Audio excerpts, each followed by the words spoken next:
علیکم، فخر نیوز کے ساتھ میں ہوں سعدیہ بطول۔ سب سے پہلے شامل کریں گے آج کی اہم خبریں۔ رپورٹ محمد عرفان، ممبر ایگزیکٹو باڈی، عوامی پریس کلب چکوال۔ چکوال عوامی پریس کلب ضلع چکوال کے نئے دفتر کا افتتاح ملک نصیر احمد کی جانب سے مبارکباد۔ چکوال میں عوامی پریس کلب ضلع چکوال کے نئے دفتر کا افتتاح کر دیا گیا۔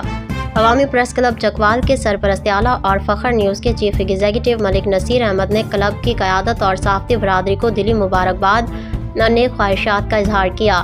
ملک نصیر احمد نے عوامی پریس کلب کے بانی چیئرمین ڈاکٹر زاہد عباس چودھری اور دیگر تمام عہدیداران اور نمائندگان کو مبارکباد دیتے ہوئے کہا کہ عوامی پریس کلب کا نیا دفتر صحافیوں کو ایک مضبوط اور باوقار پلیٹ فارم فراہم کرے گا جو آزادی صحافت، حق و سچ کی آواز اور عوامی مسائل کو اجاگر کرنے میں اہم کردار ادا کرے گا۔